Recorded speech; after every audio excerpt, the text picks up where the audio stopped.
Assalamualaikum warahmatullahi wabarakatuh. Waalaikumsalam warahmatullahi wabarakatuh. Selamat sore. Sore. Puji syukur kita panjatkan kehadirat Allah Subhanahu wa taala karena telah melimpahkan rahmat dan rezekinya sehingga kita dapat berkumpul untuk berdiskusi di tempat ini. Untuk pertama-tama saya akan mengenalkan para anggota diskusi yang ada di sini. Dimulai dari kiri saya. Perkenalkan, saya Dimas Bagus dan Wijaya dengan NPM 111. Perkenalkan, nama saya Husna Amalia dengan NPM 105. Perkenalkan, nama saya Ana Mu'amanah dengan NPM 134. Perkenalkan, nama saya Ardian Pratama dengan NPM 114. Perkenalkan, nama saya Siti Abdurrahman dengan NPM 139. Perkenalkan, nama saya Syauki Abibi Ibrahim Muhammad, NPM 136. Perkenalkan, nama saya Redo Aldiansa Saputra dengan NPM 121. Perkenalkan, nama saya Rianti Nadi Saputra dengan NPM 112. Perkenalkan, nama saya Ismara Mamelati dengan NPM 140. Dan perkenalkan, nama saya Alvin Saputra dari NPM 097. Saya sebagai moderator pada diskusi kali ini. Diskusi kali ini kita akan membahas tentang bencana banjir yang ada di Sumatera Utara. Pada tahap awal, saya akan meminta perspektif dari ahli dari hidrologi, yaitu Ana. Bagaimana perspektif Anda pada banjir di Sumatera Utara? Terima kasih moderator atas kesempatannya. Menurut pendapat saya, hujan yang turun-menurun selama beberapa hari telah memberikan efek yang cukup besar pada daerah Sumatera Utara. Sungai-sungai meluap dan lereng-lereng perbukitan runtuh. Cuaca ekstrim memang bukan pemicu awal. Dampak dari banjir bandang itu bisa merusak tatanan wilayah kota dan tatanan wilayah daerah. Seperti contoh, hujan yang terus-menerus dalam beberapa hari tidak bisa ditampung oleh aliran sungai karena sedimentasi pada aliran sungai di daerah Sumatera Utara itu sudah tidak dapat menampung dengan baik sehingga air yang turun saat hujan yang ekstrim itu menyebabkan banjir yang tidak bisa ditanggulangi lagi. Lalu apakah itu termasuk menjadi penyebab utama? Karena di media sosial ini banyak sekali informasi mengenai banjir itu penyebabnya itu karena hutan yang sudah digunduli dan penanaman sawit yang begitu banyak gitu. Apakah itu menjadi salah satu penyebab utamanya? Nah, sebelum kita ke situ, kita ke bagian tataran dulu. Menurut Saudara Adrian, perspektif Anda tentang tata ruang di wilayah Sumatera Utara menjadi problema banjir di wilayah tersebut itu bagaimana?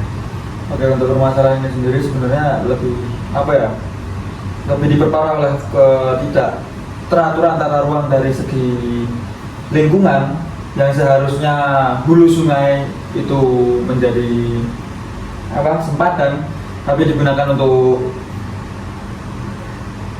masyarakat membangun rumah atau pemukiman, yang dimana konversi lahan tersebut yang seperti di lokasi Karo dan di mana itu Sibolangit menyebabkan berkurangnya daerah resapan air, yang dimana menyebabkan banjirnya meluap. Terus untuk dari isu lingkungan dari Saudara Risma, bagaimana perspektif Anda pada bencana banjir yang ada di Sumatera tersebut? Menurut saya, kerusakan lingkungan pada wilayah hulu dan hilir itu pasti saling berkaitan.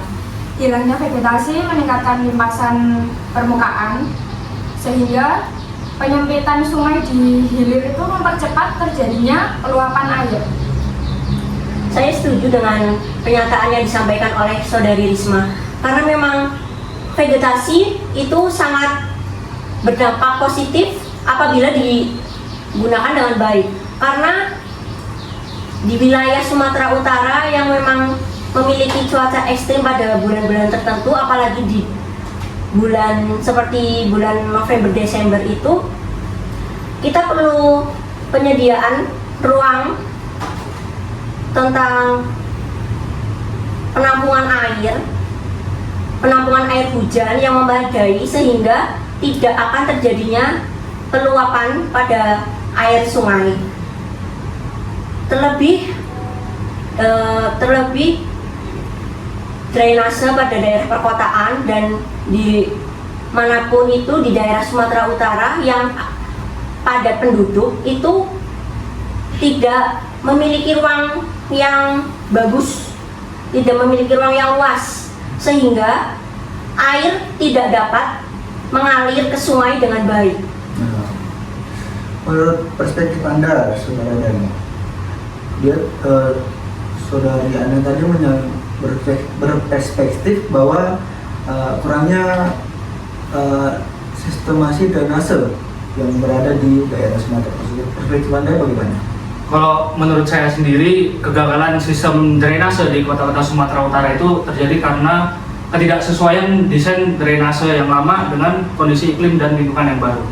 Jadi drainase yang awalnya cukup untuk menampung air hujan menjadi tidak memadai karena curah hujan yang meningkat. Begitu, Saudara Agung. Apakah ada solusi yang menjadi pedoman utama untuk membangun drainase ataupun rehabilitasi drainase di daerah tersebut? Kalau untuk solusi sendiri itu kita akan mendesain ulang dari sistem drainasenya, dan juga mungkin benar yang dikatakan Ana tadi tentang tata letaknya. Kita juga akan mendesain ulang tata letak di beberapa titik perkotaan di Sumatera Utara itu. Ini kan tadi membahas tentang drainase, lalu untuk bagian sistem infrastruktur itu, terutama kemarin itu diberita bahwa di daerah pesisir lebih berdampak. Itu menurut Saudara Tino, perspektif Anda itu bagaimana? Kalau untuk menurut saya itu kan seperti di wilayah Belawan, nah itu kan terjadi penurunan muka tanah dan dibarengi dengan penaikan muka air tanah. Nah itu mengakibatkan sistem drainasenya itu tidak berjalan dengan semestinya. Nah, untuk solusinya saya memberi opsi untuk diadakan polder. Nah, polder itu kalau belum tahu itu sistem infrastruktur yang berguna atau dikhususkan untuk daratan rendah dan daratan tinggi. Nah, itu contohnya seperti tanggul dan pompa air atau yang lain sebagainya untuk menanggulangi banjir. Untuk dari sudut pandang teknik sipil, Saudara Ridho, bagaimana perspektif Anda tentang perspektif yang tadi itu tentang banjir yang ada di Sumatera Utara? Baik, saya lebih setuju ke arah perspektif Saudara Danu yang gimana kita harus mereka ulang, mendesain ulang terkait drainase yang ada. Karena yang kita tahu selama ini, drainase yang sudah ada sampai saat ini itu masih menggunakan drainase lama, dan ketika kita harus mendesain ulang drainase yang baru, kita harus menggunakan data curah hujan yang baru juga. Nah, data curah hujan yang sekarang juga masih cukup lama ya, mungkin di sekitar 2019-an atau 2020, dan untuk yang terbaru masih belum ada, yang dimana data itu bisa kita gunakan untuk merekayasa drainase agar bisa menampung air cukup banyak, debit cukup banyak, dan bisa merencanakan agar banjir ini bisa dibilang terjadi sekitar 20-50 tahun ke depan, seperti itu. Terus untuk drainase saat ini memiliki masalah utama, yaitu seperti air yang dari atas untuk ke bawah ini dia tidak bisa mengalir secara lancar, yang dimana ada beberapa daerah wilayah yang drainasenya menggenang, airnya menggenang di beberapa titik. Lalu untuk menanggapi dari Saudara Tino sendiri, untuk seperti tanggul dan lain-lain itu bisa dibilang solusi yang cukup bagus, namun kita harus mereka ulang dari drainase itu terlebih dahulu, baru masuk ke tanggul dan segala macamnya. Karena untuk drainase ini kan nanti akan menerus melalui sungai, lalu ke tanggul, lalu akhirnya ke lautan, seperti itu. Artinya beberapa tahapan itu harus melalui drainase terlebih dahulu ya? Iya, harus ke drainase terlebih dahulu, karena itu faktornya yang cukup penting untuk di wilayah masyarakat terutamanya. Oke. Untuk dari perspektif masyarakat tersendiri nih, yang menjadi korban atau yang mengalami dampak secara langsung pada bencana tersebut itu bagaimana menurut Anda, Saudara Oki? Terima kasih Mas Alvin. Saya sebagai perspektif masyarakat di daerah tersebut itu emang sudah sering berlangganan banjir karena pompa air dan tanggulnya itu nggak mampu menanggulangi semuanya, nggak mampu meng-cover semuanya karena debit air terlalu banyak. Akibatnya setiap air naik, permukiman langsung terdampak, aktivitas warga berhenti dan kondisi jadi serba terbatas. Dari pasokan makanan menjadi berkurang, transportasi publik terhambat, dan bantuan pemerintah yang sangat lambat.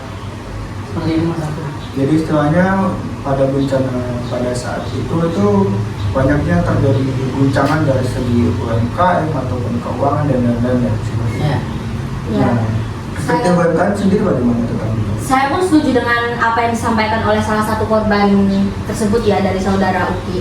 Karena perspektif dari UMKM pun kita juga terkena dampaknya dari banjir itu, karena UMKM ini menjadi terhambat. Jadi pasokan makanan dan untuk masyarakat itu menjadi berkurang. Terus harga bahan itu menjadi naik karena kurangnya pemasokan dari luar, karena kan banjir ini menjadikan jalan itu menjadi tertutup. Jadi transportasi yang lewat untuk memasukkan bahan-bahan untuk UMKM, kebutuhan UMKM itu menjadi tidak ada, seperti itu. Nah, setelah ini kemarin kan kita sudah di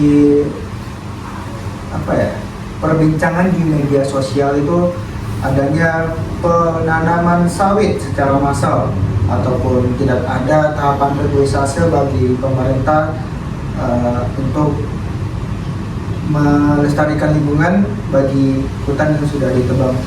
Menurut perspektif dari pertanian, apakah ada solusi ataupun problema tentang bencana banjir di Sumatera Utara ini? Menurut saya, banjir memberikan dampak yang cukup besar, terutama pada sektor pertanian dan perkebunan, baik dalam jangka pendek maupun jangka panjang. Untuk dari sisi pertanian sendiri, banjir dapat merusak tanaman pangan seperti padi, jagung, atau sayuran karena lahan terendam air dalam waktu yang lama, sehingga dapat merusak tanaman itu sendiri karena tanaman kekurangan oksigen, sehingga tanaman gagal panen. Selain itu, banjir sering menyebabkan kerusakan pada infrastruktur pertanian, misalnya saluran irigasi, jalan usaha tani, serta hilangnya pupuk dan benih yang sudah ditebak. Akibatnya petani harus mengeluarkan biaya tambahan untuk memulai proses kembali tanam. Untuk dari sektor perkebunan sendiri, efeknya juga tidak kalah serius. Tanaman perkebunan seperti kelapa sawit, karet, atau kopi itu mengalami penurunan produktivitas karena tanah menjadi terlalu basah dan struktur tanah menjadi rusak. Banjir juga dapat membawa hama dan penyakit baru yang mengancam kualitas hasil perkebunan. Jadi secara keseluruhan, banjir banyak menimbulkan dampak negatif bagi sektor pertanian dan perkebunan. Sehingga diperlukan sistem mitigasi drainase, terutama pada sungai, dan perencanaan tata guna lahan yang lebih teratur. Nah, untuk perspektif Anda tentang penanaman sawit yang secara massal dan penebangan hutan yang secara massal juga yang terjadi di daerah atas atau pegunungan, itu atau adakah solusi yang Anda solusikan pada bencana tersebut? Untuk solusi dari penanaman sawit itu sebaiknya harus mereboisasi dari tanaman sawit itu untuk tidak tidak menanam di satu tempat atau titik. Berarti ada tahapan-tahapan buat penanaman sawit tersebut juga ya? Ya. Apalagi tentang penembangan secara massal yang ada di daerah pegunungan juga terdampak sangat serius ya.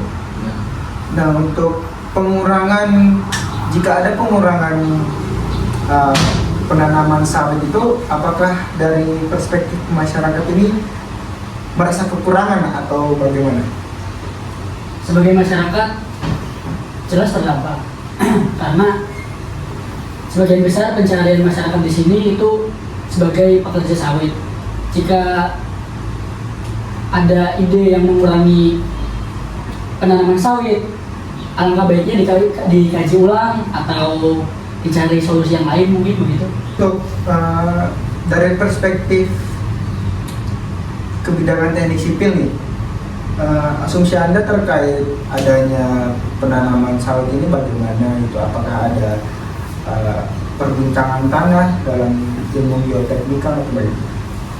Kalau untuk sawit sendiri ini kan sebenarnya sebagai mata pencarian sebagai masyarakat sekitarnya ya. Tapi untuk kondisi tanah sendiri ini sebenarnya cukup, bisa dibilang cukup merusak sih, karena dari akar sawit itu sendiri dia kan bukan yang masuk sampai ke dalam, tetapi dia berbentuk serabut dan itu cukup dangkal. Maka dari itu, dari akar sawit sendiri ini sebenarnya tidak bisa mencengkram si tanah itu agar bisa menjadi kuat seperti itu. Nah, ya seperti yang kita tahu, penanaman terlalu banyak pada pohon sawit ini sebenarnya tidak begitu bagus, tapi harusnya dari pihak pemerintah sendiri ini melakukan reboisasi untuk melakukan pohon-pohon yang bisa dibilang melestarikan hutan, agar akar-akar tersebut bisa menopang tanah itu sendiri, bisa menahan bahkan untuk di pinggiran hulu sungai. Karena yang kita tahu, setiap kita banjir pasti ada lumpur. Nah, lumpur itu pasti dibawa dari sedimen-sedimen dari pinggiran sungai, dibawa ke lahan masyarakat. Maka dari itu banjir di sekitar sana pasti terdapat lumpur. Nah, solusinya seperti itu. Jadi bisa dibilang perspektif bahwa sawit dapat merusak ini bisa dibilang belum 100% ya? Belum 100%, tapi bisa dibilang valid. Oh ya. Oke. Dari segi masyarakat, apa yang terjadi pada saat bencana tersebut? Lalu menurut Anda apakah ada solusi yang seharusnya diberikan kepada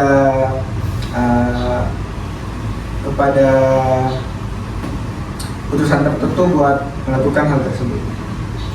Saya sebagai masyarakat yang tinggal di sini itu pengen punya sistem peringatan dini berbasis komunitas supaya nggak selalu kaget pas banjir datang.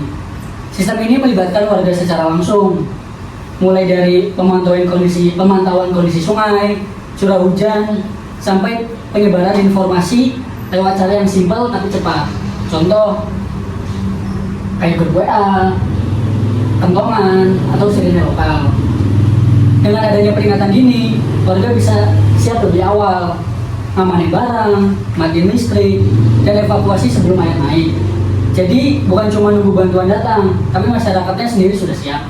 Oke, statement terakhir yang sangat bagus dari masyarakat sendiri ya. Berdasarkan hasil diskusi, dapat disimpulkan bahwa banjir di Sumatera merupakan permasalahan multidimensi.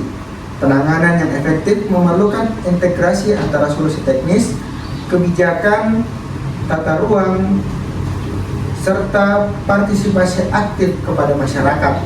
Dengan pendekatan tersebut, risiko banjir dapat ditekan secara berkelanjutan.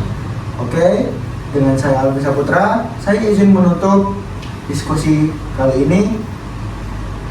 Izin pamit diri. Assalamualaikum warahmatullahi wabarakatuh. Waalaikumsalam warahmatullahi wabarakatuh.